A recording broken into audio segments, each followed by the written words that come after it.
وقتی یک مشکل اقتصادی خاص یا یه جنگ به وجود میاد، دو تا اتفاق میتونه بیفته. یهویی میتونی تبدیل بشی به یه برند خفن، یه عالمه بازار برای خودت بسازی، یهویی هم میتونی تمام اون چیزی که ساختی رو از دست بدی. با من همراه باش، قراره بهت 11 تا نکته بگم در مورد اینکه چه کارهایی باید بکنی تا بیای بالا، چه کارهایی نباید بکنی برای اینکه نری پایین. همراه باشی. باید ذهنیت بقا داشته باشی، نه ذهنیت توسعه. وقتی جنگ به وجود میاد، به جای اینکه تمرکز کنی روی سودت و میزان سودی که برات خلق میکنه، درآمدی که برات خلق میکنه، باید سویچ بشی روی اینکه چه کارهایی انجام بدم برای اینکه بتونم ادامه بدم. وقتی که بحران به وجود میاد، همین که بتونی نفس بکشی و همین که بتونی دووم بیاری، یعنی تو موفق شدی. برای این موضوع اولین اقدام و تکنیکی که باید به کار ببری اینه که باید بیای هزینه‌های حداقلی کل سیستمت رو بیای محاسبه کنی. فلان چیز رو مجبورم بدم، فلان کس فلان چک رو اینقدرش رو اگه بدم میتونم پاس کنم، به کارمندام اینقدر از حقوقشون رو اگر الان بدم میتونم یه ذره ادامه بدم. این چیزهای اولیه رو نیاز دارم برای اینکه فقط شرایط امروز رو سیو کنم، بسته به اینکه کسب و کارتون خدماتیه یا آموزشیه یا حتی مثلا تولید یک محصوله و تو مهمترین کار اینه که تمرکزت رو برداری ببری روی بقا. چیکار کنم میتونم 3 ماه ادامه بدم؟ چیکار کنم اگر جنگ 6 ماه طول کشید من میتونم همچنان شرایطم رو ادامه بدم؟ و بازه‌های کوتاه مدت 1 ماه آینده، 3 هفته آینده میتونه به تو کمک کنه تا از حالتی که میتونه بیزینس تو در خطر قرار بگیره برای همیشه حذف بشه، بره رو حالتی که بیزینس تو فقط ادامه پیدا کنه. چون همیشه اتفاقات خوبی بعد از یه بازه زمانی 2 تا 3 هفته‌ای میافتن. اگه مردم تو بحران قرار گرفتن، اگه مردم نسبت به خرید یه سری محصولات رو گارد رفتن، بعد از 2 الی 3 هفته آروم آروم اونهایی که یه ذره شرایط مالی بهتری دارن برمیگردن و حتی خریدای لوکس رو انجام میدن. تمرکز روی بقا به واسطه ارتباط حل میشه. یعنی تو باید یاد بگیری با کارمند در مورد این موضوع صحبت کنی یا بهش توضیح بدی. فکر نکن اونا میفهمن. کارمند شما نگرش و تفکر متفاوتی نسبت به کارفرما داره. باید حوصله کنی، با حال خوبت و باهاش در مورد این حرف بزنی که اگه حقوقت مثلا ماهی 20 میلیون تومانه، ما الان تو شرایطی هستیم که میتونیم 5 میلیون تومان به تو بدیم که تو این چند روز بتونی بگذرونی. اگه میتونی پول از جای دیگه تامین کنی یا اگه میتونی امروز زندگی تو بگذرونی، پول ازش برداشت نکن تا بتونیم بیزینسمون رو ادامه بدیم. گفتگوی شما و مهارت ارتباطی و اشتیاق شما برای ادامه دادن همه آدما رو در کنار هم قرار میده. به این توجه کن.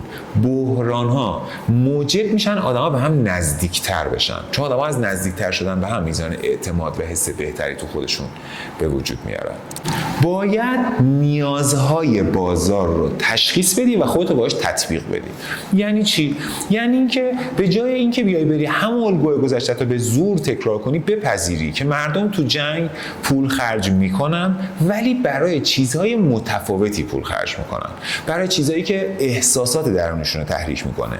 افراد کلا تو جامعه وقتی که بحران به وجود میاد، میزان تمرکزشون رو احساساتشون به خاطر استرسایی که دارن افزایش پیدا میکنه.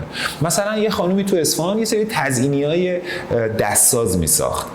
وقتی که جنگ وجود میاد، تزیینی دستساز یه نیاز ضروری نیست. آدما قاعدتاً اونو خرید نمیکنن. آدما سیو میکنن که الان برای این موضوع هزینه نکنن. ولی اومده بود یه کار خیلی باحالی انجام داده بود. اومده بود روی اینا یه سری نوشته‌ها، یه سری کارهای کاستومایز اختصاصی سازی انجام داده بود که مثلا نوشته بود امید یعنی تو لحظه‌های بمبارون فقط به تو فکر میکنم.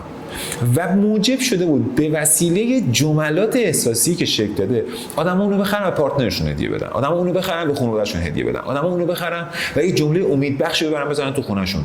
جملات امیدبخش احساسات آدم‌ها رو حفظ میکنه، بهشون کمک میکنه که ادامه بدن. محصول تو رو چه کاری میشه براش انجام داد؟ خدمتی که تو داری ارائه میکنی چه کاری میشه براش انجام داد؟ اینقدر سریع نگو همچین راهکاری ندارم. یه ذره آرامش پیدا کن، گوش بده، تلاش کن، تطبیق پیدا کنی با نیازهایی که امروز تو جامعه وجود داره. باید تو موقعیت‌های بحران الگوهای ساده رو فعال کنی. بازگشت مبدأ داشته باشی. یعنی چی؟ یعنی اگر تا حالا مثلا داشتی از طریق اینستاگرام و داشتی از طریق نمیدونم کانال تلگرام و جاهای مختلف داشتی تبلیغات خیلی خاص و پیچیده‌ای انجام میدادی، امروز باید یه لول برگردی عقب. بری رو مثلا SMS مارکتینگ. بری حتی رو پخش کردن تراکت. وقتی ساده می‌کنی کار باز میشه.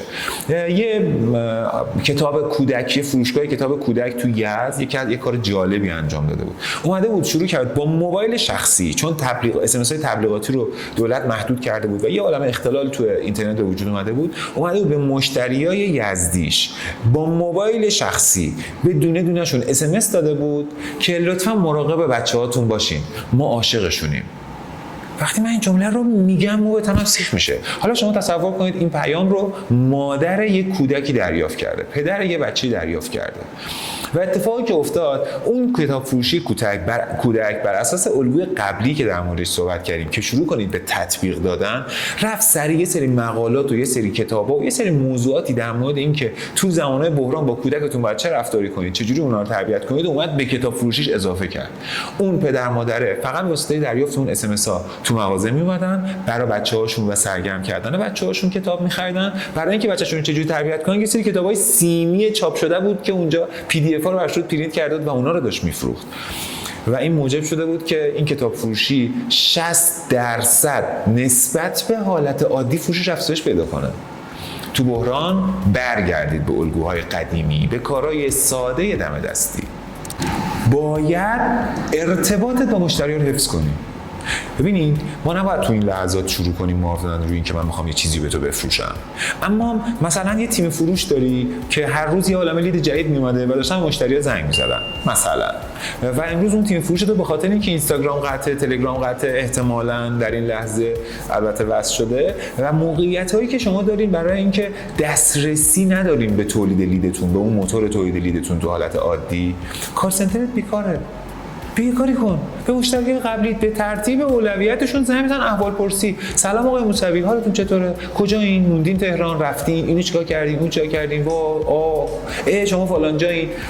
ارتباط اصطلاحا ما تو مارکتینگ بهش میگیم هپی کال ساده معمولی برقرار کنید. ببینید به این دقت کنید، قانون اول دست از سود کردن بردارید. ما الان باید متمرکز بشیم رو بقا. وقتی متمرکز میشیم رو بقا، اون مشتری که از تویی که مثلا یه بار اومده ازت یه تلویزیون خریده، یه تماس دریافت کنی که فقط حالش رو بپرسی، فقط داری بهش میگی حالت چطوره و آدمه برای همیشه تو ذهنش میمونی. تو بهش کمک کردی تو بحران که او تبدیل به یک آدم حساس شده، احساس بهتری دریافت کنه، اهمیت دریافت کنه. او هر لحظه تو اون تماس منتظر تو یه چیزی بهش بفروشی یا منتظر تو یه چیزی بگی که شاید در جهت منافع شخصی خودته. ولی تو از کال سنتری که الان بیکاره شروع کردی یک فونداسیونی ساختی که بالاخره که این بحران تموم میشه، اون روز باهاش میتره کنی. اون روز همون آقای فلانی که از تو تلویزیون خریده بود تو زنگ زدی بهش، یا اون کسی که از تو مثلا یه خدمت یا سرویس خیلی ساده گرفته بود و تو فقط احوالش رو پرسیدی و بهش گفتی که امیدوارم حال خودش و خانواده‌اش خوب باشه و اتفاق خاصی براشون نیفته، ان شاءالله که خیلی زود این مشکلات برطرف بشه، تا همیشه این احساسش با تو درگیر میمونه. هزار تا مشتری مختلف بهت معرفی میکنه. بقا پیدا کنید به واسطه ارتباط با مشتریای قبلی. باید اعتماد سازی کنی با شفافیت. وجود اعتماد و شفافیت از نون شب واجب تره. وقتی که آدما میپذیرن اگر این محصول تا حالا می‌خریدن 2 میلیون تومان، الان واسه اینکه بحران به وجود اومده یا محصول وارداتی مثلا احتمالاً قیمتش شده مثلا 3 میلیون تومان، اما وقتی شما شفاف میگی، یه فروشگاهی تو اهواز اومده بود کار باحالی کرده بود، لوازم خونگی میفروخت، بعد اومده بود زیرشون اتیکت زده بود، نوشته بود این محصول رو قبلا ما میفروختیم مثلا 4 میلیون تومان، الان عملاً داره مثلا میفروشه مثلا 5.5، اومده نوشته این محصول قیمت خریدش شده 5 میلیون و 200 و من دارم میفروشم 5 میلیون و 500 و آدما میدونن که تو سود میکنی، میدونن که قیمت بالا رفته، اما اینکه بهش اومده گفته شفاف و صادقانه من حاشیه سودم اینقدر، این 300,000 تومان دارم و اگه تو شرایط بحرانی و به این پول احتیاج داری حتی اونم حاضرم بخششو بهت تخفیف بدم. جالبتر اینه با وجود افزایش قیمت و با وجود اینکه این محصول مثلا مثل سرخپونه، مثلا مثل مولینکس، مثل دستگاه قهوه ساز، آخه کی وسط جنگ میره دستگاه قهوه ساز بخره؟ آدما از این شفافیت احساس خوب گرفته بودن. کی موقعی که داره اسرائیل موشک میزنه میره ماکروفر میخره؟ ولی آدما رفتن ازش خرید کردن. جالب این بود که ایشون فروشش نسبت به گذشته هولوش 10-15% کاهش پیدا کرد و تونسته بود همچنان فروشش رو ادامه بده. باید تو این روزها به مردم آموزش بدی، نه اینکه تبلیغ کنی. حتی ممکنه آموزشی بدی که اون آموزش برای تو در ظاهر و به صورت مستقیم درآمد و منفعت خاصی رو تولید نکنه، ولی میتونه کمک کنه که آدما به واسطه آموزش تو بهشون یادآوری بشی و احساس خوبی از داشتن تو داشته باشن.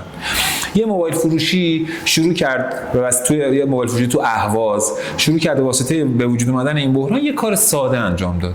گفت شو بیام یه سری نرم افزارا و یه سری کارا و یه سری تنظیمات توی گوشی‌های مثلا آیفون رو شروع کنم آموزش دادن. فقط همین. به واسطه دادن آموزش‌های رایگان، استفاده از سرخ‌کن، با این سرخ‌کن من این مدل غذا رو درست کنید، از این جارو برقی اگه اینجوری استفاده کنید سالم‌تر میمونه. حالا که این بحران به وجود اومده شما هم که نمیایین بخرید، پس من میام بهتون یاد بدم این دستگاه رو چجوری تمیز کنید. اینا کمک میکنن شما در ذهن مشتری تکرار بشین و بمونید. به این دقت کنید. ما تبلیغ میکنیم در حالت عادی سال، ما تبلیغ میکنیم که مشتری یادآوری بشیم، اما اگر توی بازه بحران بیاید مستقیما تبلیغ کنید که بیا بخر، خیلی از افراد میرن توی گارد نسبت به شما، میرن توی این حس که تو الان توی این موقعیت داری از اضطرار و اضطراب مردم داری سوء استفاده میکنی. اما اگه تو بیای بگی که من فقط دارم تلاش میکنم اینا رو بهتون یاد بدم، اونایی که خریدن بتونن درست استفاده کنن، همین فقط من هدفم همینه. جالب اینه تو باز هم یادآوری شدی، ولی این بار به عنوان یه آدم خوب، یه آدم صلح طلب، به عنوان یه آدمی که مردم رو دوست داره، یه آدمی که داره تلاش میکنه مردم سرویس بده، خدمت کنه و همین فروش رو افزایش میده. باید با مشتری وسط بحران ارتباط برقرار کنی، نه اینکه فقط تبلیغ کنی. آدما برقراری ارتباط، همدلی، حس خوب شما رو دوست دارن و اگه حس کنن تو الان از وجد بحران و از این آب گلالود داری تلاش میکنی ماهی بگیری، باید میرن رو گارد و باید مسئله پیدا میکنن.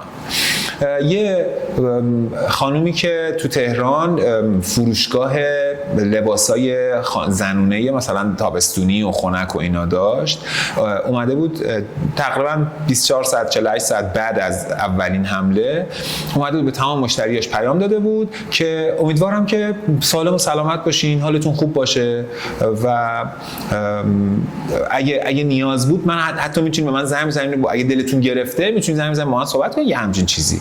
ببینید این پیام کاملا مبتنی بر اینه که من شما رو دوست دارم، سلامتیت برام مهمه و من تنها کاری که الان اصلا برمیاد اینه که تو زنگ میزنی با من همینجوری در دل کنی حالت خوب شه.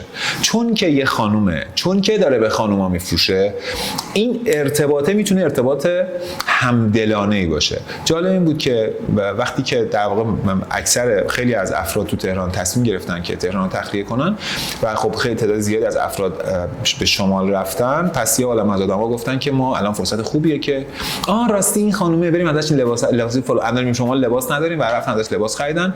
من باشون صحبت کردم، حرف جالبی میزد، میگفت من تو این 48 ساعت به اندازه کل اردیبهشت ماه هم فروختم. تو 48 ساعت با یک پیام همدلانه. تمرکز کنید تو روزهای بحران با مشتریتون همدلی کنید، با مشتریتون ارتباط برقرار کنید، نه اینکه تقلب کنید برای اینکه یه جوری هر جوری هست بهش بفروشید. باید هر ایده ای رو کوچیک تست کنید. تو تکنیک دوم اومدیم گفتیم که بازار رو بسنجی، نسبت بازار شروع کنی تغییر کردن. ببین اگر مثلا کافه داری و داری قهوه میفروشی، نباید یهو تبدیلش کنی مثلا به لوازم التحریر. نباید مثلا یهو بگی برم تیشرت مثلا جنگ رو به وجود بیارم. با تو کافه بودی، باید کوچیک باشه و تغییر رو به صورت کوچیک تست کنی. یه خانومی تو تهران شروع کرده بود غذاهای فریز شده رو، غذا درست می‌کرد، خورشتای آماده رو درست می‌کرد و فریز می‌کرد. البته که ایشون کارش این بود که داشت آشپزخونه خونگی داشت غذا میفروخت تو شهر، به کسایی که سر کار میرفتن به اینا غذا میداد، به شرکت‌ها اینا غذا میداد. خب وقتی که شهر شروع کرد به تخلیه شدن، عملاً این آدم حجم خیلی 80-90% از مشتریاش از دست میداد، شاید حتی 100%. بعد اومد یه ایده به وجود آورد، اومد یه سری خورشتا رو تو ظرفای 1 کیلویی تو شیشه خورشتا رو درست می‌کرد، کنسرو می‌کرد، فریز می‌کرد و شروع کرد به فروختن این. همین. اما موضوعی که وجود داره، ببین تغییر کوچیکیه، ولی این آدم تو روز اولی که باید این کار رو انجام بده، تو تایم اولی که میخواد این کار انجام بده، باید کوچیک تستش کنه. پس اومد تو پارت اول 20 تا ظرف 1 کیلویی از خورشت کنسرو و فریز شده تولید کرد و تمرکز کرد رو فروش اینا. وقتی که تمرکز کرد رو فروش اینا، تو روز اول، تو 1-2 ساعت اولی که اعلام کرد به همون مشتریای اطرافش که آره مثلا همچین جریانی وجود داره و همچین امکانی وجود داره، از 20 تا 18 تاشو فروخت. حالا اون آدمه تبدیل شده به یک فردی که یه عالمه خورشت تولید میکنه، کنسرو میکنه، فریز میکنه و حتی میتونه با ماشین مثلا بفرسته بره شمال برای آدما، یا حتی تو فضاهای این شکلی که مثلا آدما حالت ویلایی و اینا دارن و میتونن در واقع تامین مواد غذاییشون بکنن. پس اگه اونجا که اومدیم گفتیم نسبت به بازار شروع کنید خودتون رو آپدیت کردن، تطبیق بدید، به هیچ وجه نباید شما بیاید یه ایده جدید رو تو حجم خیلی بالا در واقع ریسک بکنید. شما باید حتما تست کوچیک بگیرید، مطمئن بشید که درست کار میکنه، حالا بیاید آروم آروم بزرگترش کنید. خب حالا بیایم بریم سراغ نبایدها. نباید از تکنیک فومو برای فروش استفاده کنید. تکنیک فومو شاید بعضیا ندونن، البته که میدونم اکثرتون میدونید. تکنیک فومو در مورد این حرف میزنه که ترس ایجاد کن بفروش. مثلا اعمال محدودیت کن، این تا این زمان فقط اینجوریه، فقط 10 تا ازش موجودیه. اینا تکنیکای غلطی ان. تکنیکای خیلی درست و خوبی ان توی حالت عادی. آدما وقتی تو روال عادی زندگیشون قرار میگیرن، وقتی تو یه استرس کوچیکی مثل این که اگه از این مثلا موس ما فقط الان 20 تا بیشتر نداریم، یا از این فندک فقط 12 تا داریم، یا از این دستگاه فقط اینقدر داریم، به آدما، یا فقط تو این 24 ساعت این آفر و تخفیف وجود داره، آدما تحریک میشن به خرید چون میزان استرس زندگیشون پایینه. اما وقتی تو حالت بحران جنگ قرار میگیری، میزان استرس اینجاست. آدما تحمل استرس بالاتر از اینو ندارن، برای همیشه میتونن از تو متنفر شن، فقط به خاطر اینکه تو فروش تلاش کردی ترس ایجاد کنی.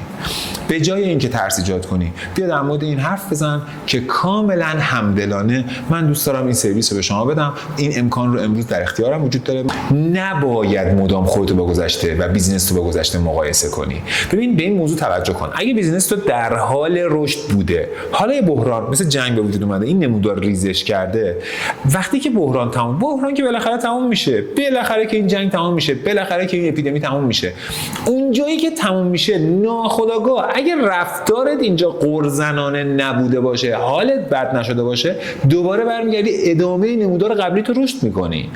به این موضوع توجه بکنید. تمرکز شما رو مقایسه نسبت به گذشته. آره در قبل از این مثلا من داشتم روزی 200 میلیون دخل می‌زدم، قبل از این داشتم روزی 400 میلیون دخل می‌زدم، الان دخلم شده 20 میلیون، الان دخلم شده 30 میلیون تومان.